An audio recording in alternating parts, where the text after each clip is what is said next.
Nama budaya Bante, nama budaya Sesiung, Secia semuanya. Perkenalkan nama saya Vera. Hari ini saya mau sharing pengalaman saya meditasi di Vihara Buddha Loka. Nah, kalau meditasi saya sudah tahu karena ikut sitting di ACMC, tapi saya jarang ke situ. Jadi karena retreat panjang ini, saya pikir saya harus lebih berjuang. Jadi pas hari pertama, hari awal-awal saya sangat rajin sekali. Jadi saya baca tahapan sampai 600 kali. Aku catat karena tujuan saya untuk ikut meditasi ini karena untuk penyembuhan sakit kepala saya yang berkepanjangan karena akar gigi saya yang bernanah. Jadi saya baca tahapan sampai 600 kali, tiba-tiba langsung samadhi. Saya sama sekali nggak ada keinginan untuk itu, karena di pikiran saya itu untuk seperti mengalami samadhi itu sangat sulit. Saya terdoktrin film-film dari kecil kayak film Pendekar Awan dan Angin, Pai Sucen itu kan sampai ribuan tahun kan Bante baru bisa. Jadi kalau kayak aku tuh 600 kali benar-benar fokus bisa samadhi itu kayaknya bukan saya aja, semua orang juga bisa asal dia mau fokus dan konsentrasi. Di hari pertama samadhi, pada saat itu tiba-tiba badan saya kaku. Saya tidak merasakan sakit dan tiba-tiba telinga saya berdengung dan suaranya kayak nying gitu tuh, damai gitu. Saya nggak tahu itu samadhi atau apa karena saya nggak mencari itu Bante. Dan itu bukan tujuan saya juga sih. Iya. Terus di hari kedua, nah saya itu sangat takut dengan suara-suara. Ada suara mobil lewat saja saya pikir kayak suara anak kecil lagi jerit. Jadi suara-suara seperti itu kayak agak sensitif. Jadi ketika medi, saya terdengar suara sedikit saja saya udah bangun. Saya ketakutan pada saat itu. Lalu ada suatu saat saya harus melawan itu. Jadi pas saya meditasi tiba-tiba ada suara di samping saya dan ternyata itu bukan suara yang dari hasil pikiran saya.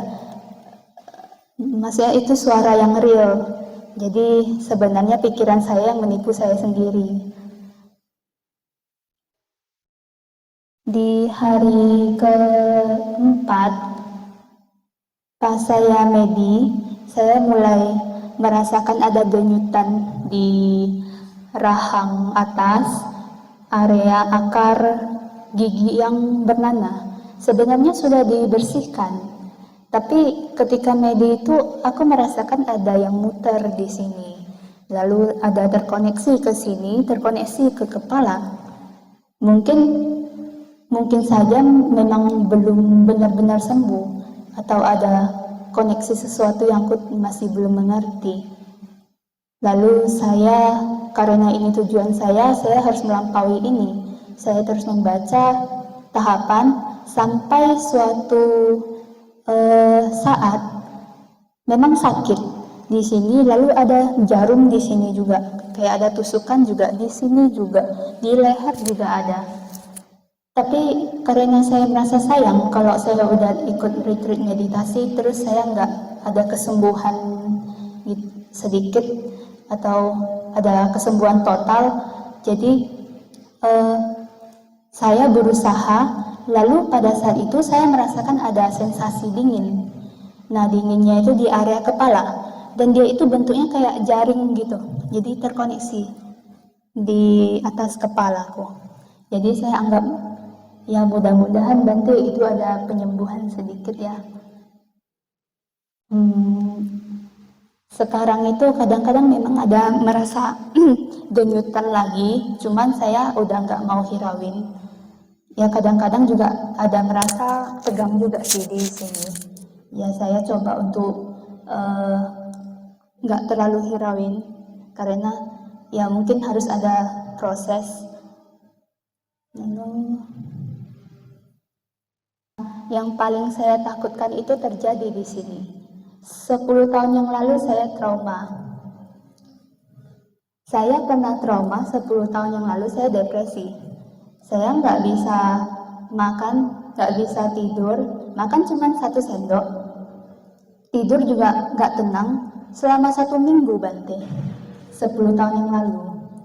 Lalu itu terjadi di sini. Makanya saya ketakutan saat itu tuh. Bahkan di aula ini saja saya jadi trauma, saya nggak mau masuk lagi sebenarnya. Dan saat itu aku minta pulang kan Bante. Jadi itu membuat saya sama sekali nggak bisa medi. Langsung kalau nggak salah ada 1 atau 2 hari saya hanya di kamar dan nggak di sini, jalan-jalan di mana-mana 1 hari.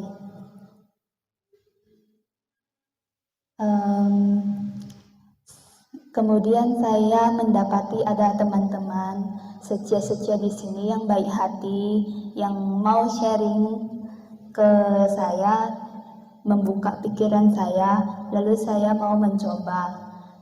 Memang nggak gampang untuk diriku, dan saya juga berusaha untuk mendengarkan apa kata Bante, yaitu mengakui perasaan saya.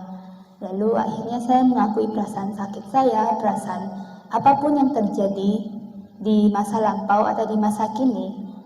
Lalu aku menangis di sudut sana. Saya menangis dalam-dalamnya. Saya baru menyadari, ya inilah duka yang memang harus seperti ini. Ya inilah manusia, memang harus seperti ini. Dan kita itu tidak bisa mengontrol apa yang kita inginkan. Maksudnya kita mau kontrol keadaan yang kita mau. Jadi saya pada saat itu belajar untuk menerima, tapi harus disertai oleh tulus sama ikhlas. Kalau enggak itu enggak bisa. Harus tulus, ikhlas, terus menerima. Lalu saya belajar, pada saat itu saya belajar tentang pengertian benar. Dan pada saat itu saya enggak tahu kenapa di hati saya itu kayak seperti diselimuti sesuatu. Lalu di saat itu tuh saya bisa merasakan netral. Di saat itu Bante. Lalu itu juga membuat saya lebih gampang untuk sadar, kayak di mana-mana itu tuh lebih netral, nggak sembarang berpikir, pikirannya nggak begitu kacau, lebih ke stay calm gitu.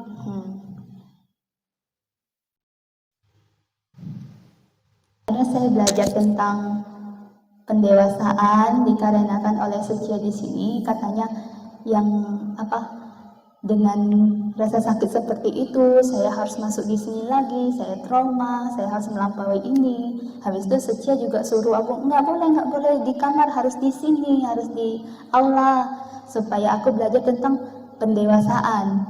Kalau kamu tidak seperti ini, nanti kalau kamu di tempat luar, kamu di satu komunitas, di satu tempat kamu nggak suka, kamu langsung nggak mau ke sana lagi, kata Setia di sini.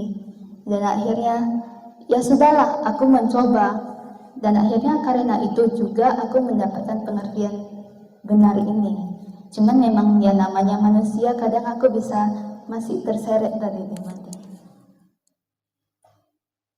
Akhirnya belajar kita itu harus menerima segala situasi yang terjadi, dan juga memang karma adalah sutradara. Ibarat karma itu ya yang membuat jalan cerita kita, tapi jalan cerita kita bisa berubah kalau kita mau nanam kebajikan, kita mau nambah karma baik. Traumanya teratasi, tetapi saya masih muda untuk seperti dengar lagu atau apa, masih bisa terseret perasaan ini. Ini sudah berkurang banyak. Kadang kalau netral itu aku jadi gesit. kayak udah nggak gitu khawatir tentang apa yang dipikirkan orang lain tentang aku. Jadi aku mau buat ini, aku mau buat itu, kesana kemari, kayak jadi dulunya saya. Kadang bisa muncul, kadang nggak ada. Netralnya itu kadang bisa muncul, kadang nggak muncul. Sekarang Nasihat dari diriku tuh, kalau ada masalah itu jangan terlalu lama dipendam sendiri. Dan kalau bisa melihat sesuatu itu dari kita harus mengerti keadaan orang lain juga. Dari situ tuh baru kita tahu, supaya kita nggak mengikuti pikiran kita yang kadang negatif, padahal tidak seperti itu. Kadang pikiran kita yang membuat hal itu menjadi negatif, padahal sebenarnya kalau kita lihat lebih luas lagi, ada sesuatu alasan mengapa orang itu seperti itu. Mungkin keadaan dia yang memaksa dia seperti itu. Jadi memang karma kita harus mendapati sakit atau apa. Karena pada saat netral itu nggak bisa berpikir. Jadi pikirannya itu netral. Jadi pun nggak bisa mau mikir, mau ngejudge gitu pun juga udah nggak ada. Jadi ibarat kalau misalnya ada orang yang nggak suka ataupun ada sesuatu, misalnya dia marah kepada kita, kita pun sebetulnya nggak bisa langsung marah juga. Sekarang aku kalau bisa, kadang bisa netral itu tuh buat sesuatu itu lebih enak daripada selalu membuat sesuatu aku mikirin orang ini gimana ya, nanti aku buat ini orang ini suka nggak ya, ini